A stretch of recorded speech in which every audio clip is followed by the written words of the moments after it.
Bom dia a todos. Que a paz de Jesus nos envolva agora e sempre. A parte mais emotiva, a parte mais sensível, a parte mais substancial para todos nós. Por quê? Porque o Evangelho é Jesus de volta. O Evangelho é amor. Então, nós, na nossa insignificância ainda perante o amor que Ele nos ensinou, que Ele nos exemplificou, nós ainda estamos muito tímidos para pôr para fora, para deixar extravasar esse amor dentro de nós. Tímidos, como nos dizem os Espíritos, numa questão do Livro dos Espíritos. Por quê? Porque todos nós aqui estamos a caminho de sermos espíritos bons. E em nome dessa bondade que nos aguarda na nossa escala evolutiva, nós precisamos reconhecer o amor dentro de nós e deixar falar esse coração cheio de amor, como Jesus nos ensinou. O amor ao próximo, o amor à natureza, o amor a toda a criação de Deus. Então eu estou exatamente com essa incumbência neste momento. Eu não sei se eu vou dar conta, mas vamos ver. Depois da explicação do César, aquela brilhante aula, depois com o Cleiton nos mostrando que estamos aqui, mas amanhã estaremos de retorno à verdadeira vida, nós vamos, então, imaginar assim, apenas para podermos gravar esse momento sublime de hoje, deste simpósio. O Livro dos Espíritos gestou 4 filhos. Só que, dentro dessa gestação, a terceira foi o Evangelho segundo o Espiritismo. E essa gestação foi possível, foi moldada com base, primeiramente, no conhecimento, na filosofia desenvolvida, adquirida, intuída por Allan Kardec. E, claro, de posse desta capacidade, desta competência, aí então foi completada essa gestação para ser possível, com a certeza de que o consolo viria, porque nós não teríamos aqui uma única vida.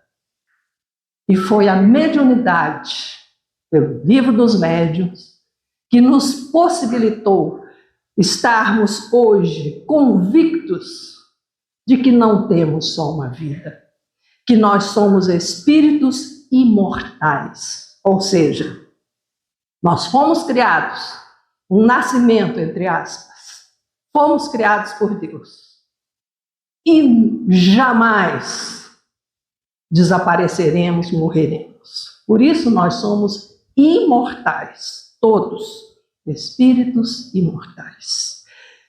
E essa gestação nos trouxe o Evangelho segundo o Espiritismo, que, para conhecimento nosso, conhecimento no sentido de termos esse dever, esse dever cristão de, dentro de um centro espírita, nós sabermos, pelo menos, que um livro físico chama-se o Evangelho segundo o Espiritismo. E como que nós vamos conhecer esse livro físico? Porque muitos chegamos aqui desesperados de dor, em grande sofrimento. Não quer saber de livro, não. Eu quero que alguém me dê a mão. Eu quero ajuda. Eu quero um colo. Eu quero desabafar a minha dor. Quero um remédio para a minha dor. Mas, nós vamos falar nesse exemplo daqui a pouco. Mas, para essa dor, depois de tratada, etc., nós precisamos saber qual foi esse remédio. E o remédio está aqui. Remédio é o Evangelho. Mas o que tem esse livro?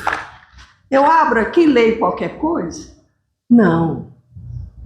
Depois desse aconchego, é nosso dever conhecer esse remédio bendito, para podermos não só nos prevenir, nos fortalecer, mas para poder ajudar o outro que vai chegar também. Às vezes está do meu lado, às vezes está na minha casa, às vezes é o meu filho, é a minha filha, é o meu esposo, é a minha esposa, é a minha mãe, etc. Então eu preciso me instruir, porque o amor já está em mim. O amor já foi concretizado naquele acolhimento. Então, o que é esse livro físico? Esse livro físico tem uma capa, que todos nós conhecemos, as mais variadas pelas editoras, né, variadas editoras, mas, ao abrirmos o Evangelho, assim como todas as obras básicas, assim como todos os demais livros, nós temos a chamada folha de rosto, que é a primeira folha que a gente vira depois da capa. E que importância tem isso? A importância é que desde o primeiro momento que nós pegamos o Evangelho físico, com vontade de conhecer o remédio que me curou, quando eu cheguei aqui despedaçada de dor, é estudá-lo, é lê-lo, é conhecê-lo.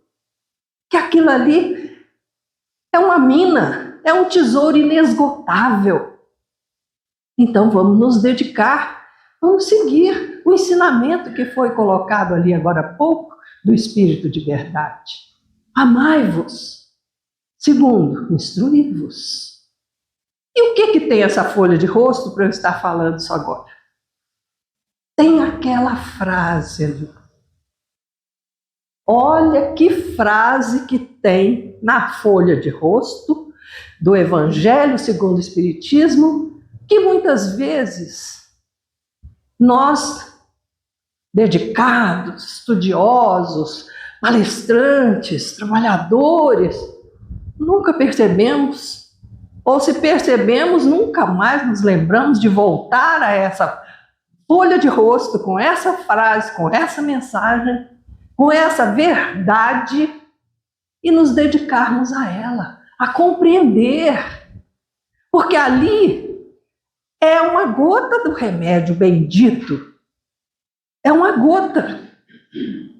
E assim como a homeopatia, uma gotinha ali com a sua fé, com o seu conhecimento, vai te curar, vai te fortalecer, vai te esclarecer, vai mostrar quem você realmente é e se moldar, se melhorar, enfim, se reformar. E essa folha de rosto nos traz a explicação, ou seja, o Evangelho segundo o Espiritismo nos traz as explicações de quê? Das máximas do Cristo, das suas lições, dos seus ensinamentos, com o detalhe fundamental que essas máximas estão centralizadas na moralidade. E a moralidade é a virtude que faz com que nós sejamos melhores a cada dia. É que faz com que a nossa consciência esteja sempre alerta, sempre atenta ao que faço ou não faço, Devo fazer ou não devo fazer? Então é o livre-arbítrio que vai se sentir mais poderoso, vai se sentir mais forte. Por quê? Porque é a moralidade que está ali a injetar esse bom ânimo, essa coragem em nós. Daí as máximas do Cristo.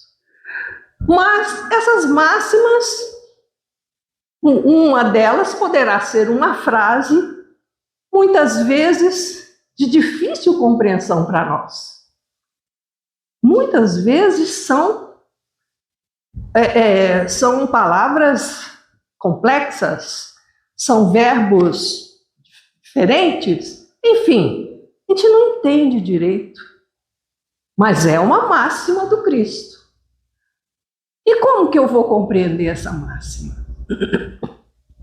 Eu vou compreender as máximas morais do Cristo porque o Espiritismo é a luz para que a minha consciência, o meu sentimento sejam iluminados para essa compreensão, para esse reconhecimento das verdades eternas, para aplicar em qualquer situação da minha vida, de dor, de alegria, de dificuldade, em todas as situações.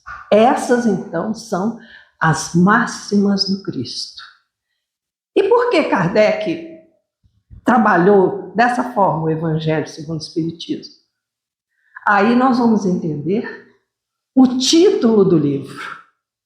É o Evangelho, generalizando o Evangelho, mas é o Evangelho segundo o Espiritismo. Ou seja, para Kardec trabalhar o Evangelho, ele já estava muito firme, muito forte, devidamente capacitado, filosoficamente, espiritualmente, para selecionar as máximas do Cristo em que poderiam ser esclarecidas, compreendidas à luz da filosofia, da ciência, da religião e com a certeza da vida futura. Aí sim, Kardec estava munido de verdades para fazer, para trabalhar o livro, o Evangelho segundo o Espiritismo. Por isso ela é a terceira obra, porque Kardec precisava primeiro estar apto, habilitado para esse trabalho. E aí vem o Livro dos Espíritos com aquela história brilhante que teve, nós vimos aqui. Teve o Livro dos Médiuns, para a certeza da comunicação entre encarnados e desencarnados, senão como é que ele iria compor o Evangelho? Por isso o Evangelho tem selecionadas passagens bíblicas, selecionadas por Kardec, retratando ali o aspecto moral das lições do Cristo, de todos os ensinamentos, de toda a vida de Jesus, o seu aspecto moral. E Kardec seleciona, pinça. Imaginemos o trabalho para isso, dentro dos evangelhos, dentro do Antigo Testamento. Então, toda aquela globalidade das referências bíblicas, Kardec faz esse trabalho. Aí sim, então o resultado é este. É este livro, que não pode ser apenas um livro na gaveta da nossa casa, na estante da nossa casa. Tem que ser constantemente um livro que você olha, ele está desgastado, ele está amassado. Por quê? Porque ele é muito manuseado ali. Não é só no culto uma vez por semana. É muitos outros momentos da nossa vida. E esses outros momentos não é só de dor. Não, os momentos alegres. Nós temos que aprender a agradecer também a Deus pelas nossas alegrias, O Evangelho tem essa resposta para tudo. E como que a gente compreende isso? Será que Kardec explica tudo mesmo? Explica, numa metodologia, numa didática que todos já conhecem. A perfeição dessa metodologia. Um exemplo, se não fosse essa metodologia de Kardec, vamos imaginar que ninguém sabe, ninguém conhece, aí chega a seguinte passagem de Jesus. Jesus foi convidado para um jantar. Lá chegando, então, nesse jantar, né, ele falou para quem o convidou. Olha o conselho de Jesus. Quando derdes um jantar ou uma ceia, não convideis nem os vossos amigos, nem os vossos irmãos, nem os vossos parentes, nem os vossos vizinhos que forem ricos, para que em seguida não vos convidem a seu turno e assim retribuam o que de vós receberam. Quando derdes um festim, convidai para ele os pobres, os estropiados, os coxos e os cegos. E sereis ditosos por não terem eles meios de vos retribuir. Pois isso será retribuído na ressurreição dos justos. Se nós não tivéssemos o esclarecimento de Kardec e dos espíritos superiores, será que nesse vocabulário, nessa linguagem, hoje nós entenderíamos o significado moral para nós pormos em prática essa lição de Jesus? Nós iríamos certamente ficar restritos à parte material. Ou seja, mês que vem é aniversário da minha filha. Vou fazer a maior festa, ela vai fazer 15 anos. Fazer um festão aqui. Ué, mas eu tenho que obedecer aqui o mandamento de Jesus. Mas eu não vou poder convidar minha família, meus vizinhos, meus amigos?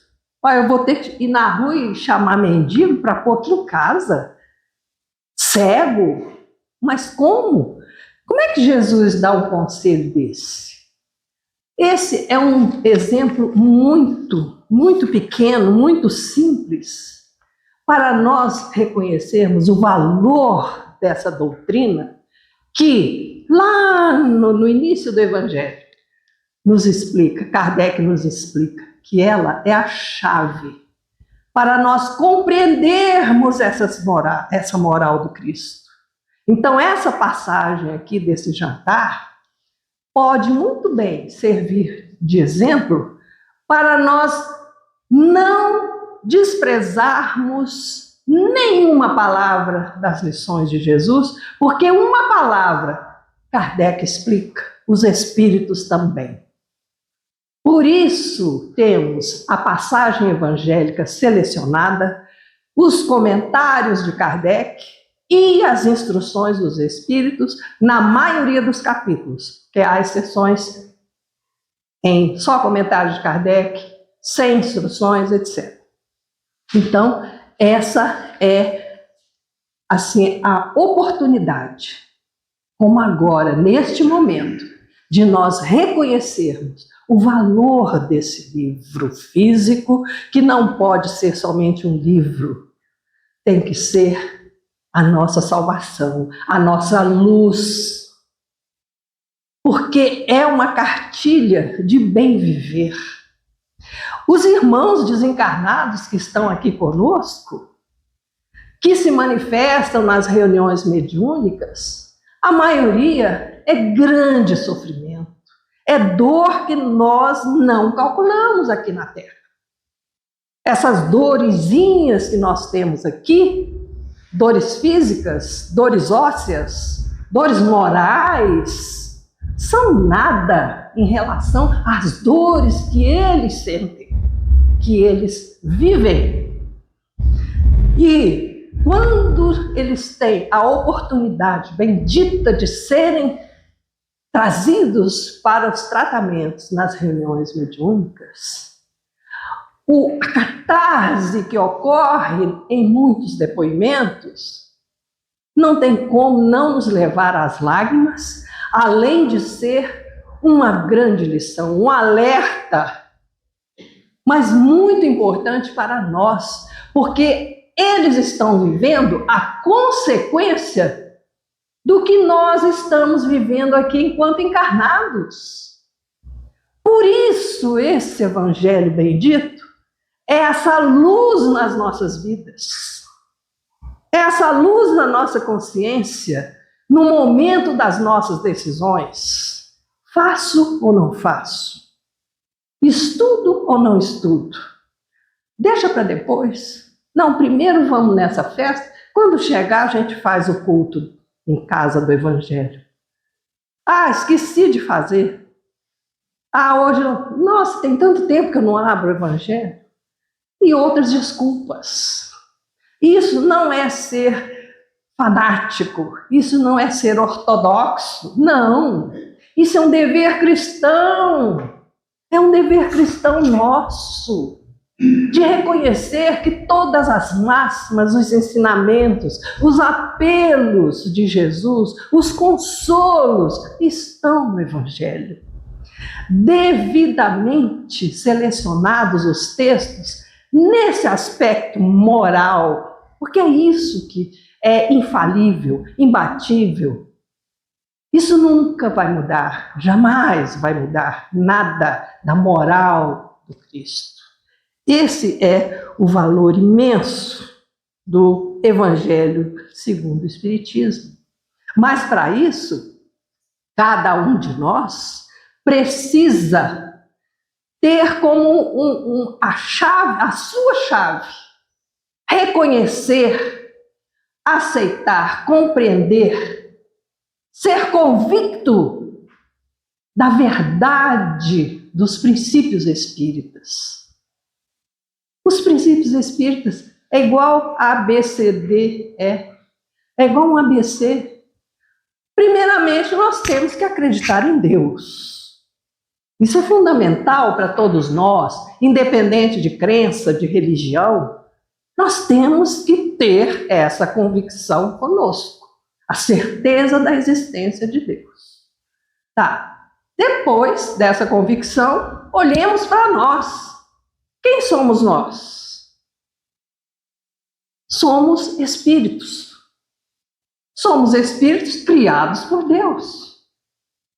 E somos imortais. Mas só tem nós aqui? Não. Eu estou aqui agora como espírito encarnado. A minha vida é só essa? Não. Outro princípio. A pluralidade das existências. Nós temos que ter essa certeza que nós vamos viver várias e várias vidas, mas essa vida agora é fundamental para a nossa melhora, para não passar por situações que os nossos irmãos desencarnados nos relatam. Aquele sofrimento que ninguém imagina. Então, meus irmãos, o que nós precisamos agora? É olhar para dentro de nós, é olhar para a nossa, analisar os nossos sentimentos, as nossas atitudes, as nossas reações. Como é que eu estou agindo? Será que eu estou agindo corretamente com os meus companheiros de trabalho, com os meus vizinhos? Será que eu não estou sendo muito agressivo, muito soberbo, ou estou sendo deselegante? Enfim, é aquele polimento que nós precisamos fazer e não somente passar um verniz para aparentar o que nós não somos. Então é essa certeza que nós vamos ter muitas outras vidas. Então Deus existe, sou um espírito imortal e vou ter muitas vidas. É a reencarnação. Só que na Terra? Não. Há muitas moradas na casa de meu Pai. E aí, então, a certeza de muitas moradas habitadas, a pluralidade das moradas do Pai habitadas, ou seja, não é mundo sem ninguém, não, são mundos cheios de espíritos imortais, se renovando, reencarnando sucessivamente. E o quinto princípio, para ficar fácil da gente lembrar, vou repetir: Deus, espírito imortal que somos, muitas vidas, muitos mundos, e o que foi brilhantemente falado aqui pelo Cleito, com esse depoimento tão emocionante, a comunicabilidade entre os encarnados e os desencarnados. Então é essa certeza que nós podemos manter essa sintonia, essa ligação, é que vai nos dar então essa estrutura verdadeira para nós compreendermos as lições de Jesus. Com essa compreensão, aí nós vamos, lendo Kardec, lendo as instruções dos Espíritos, nós vamos compreender perfeitamente, por exemplo, esse jantar de Jesus, que manda que nós chamemos os cegos, os estropiados, em vez dos nossos parentes, dos queridos do nosso coração, né? Agora, aqui, muitas vezes, chegam pessoas, chegam irmãos, arrebentados de dor. Aí chegam, nós acolhemos, a casa espírita acolhe, ótimo. Esse é o dever cristão. O acolhimento, o carinho que muitos, eu tenho certeza, muitos aqui, sentem, lhes faz bem, é um bem mútuo, mas lhes faz muito bem, é esse acolhimento com consideração. É a igualdade entre nós. É uma igualdade de não vermos quem é mais simples, quem é letrado, quem é doutor, quem faz uma faxina, quem vive de serviço braçal. Não. Aqui, esse sentimento de igualdade é que faz com que o Centro Espírita seja sempre uma casa de Jesus e que tenha os braços abertos sempre para receber os que vêm aqui despedaçados de dor, mas também para ter a consciência que aqui dentro, em todos os momentos, especificamente nas reuniões mediúnicas, nós estamos servindo a Jesus, porque o acolhimento, o amor, o consolo, isso só sai de um coração que já tem as suas raízes, já está desabrochando para esse sentimento maior. Então é isso que importa para todos nós, é esse sentimento. Mas será que o Evangelho continua de lado? Eu trabalho, eu venho na casa espírita, eu tomo passe, eu aplico passe, eu limpo a casa, etc. Tem um trabalho de formiguinha aqui no centro, nós sabemos. Mas e o Evangelho, onde que ele fica? No dia do culto. No dia do culto eu leio. Eu vou no estudo, lá no estudo eu ouço o Evangelho. Mas e só? Olha, essa nossa realidade é tão forte, que tocou o coração de São Vicente de Paulo. Tocou o coração de São Vicente de Paulo, a ponto de São Vicente mandar um recado para nós, um apelo. Imaginemos alguém assim, suplicando para nós essas palavras aqui de São Vicente de Paulo. Quisera eu, olha o pedido dele, quisera eu dispensassem mais interesse, mais fé às leituras evangélicas. Ou seja, quando vocês todos, ele falando para nós, quando nós formos abrir o Evangelho, pode ser no culto, pode ser na hora do estudo, que nós dediquemos, dispensemos mais interesse. Por que ele chama isso? Chama atenção. Porque a gente faz apenas leitura rasa. Essa expressão não é minha. Essa expressão foi dita essa semana por um espírito muito esclarecido, muito evoluído, que também, com uma mensagem consoladora, incentivadora, mas ele puxou nossa orelha. Então, casa bem com essa primeira frase de São Vicente, porque ele também, esse espírito, recomendou e alertou que nós fazemos leitura rasa do Evangelho.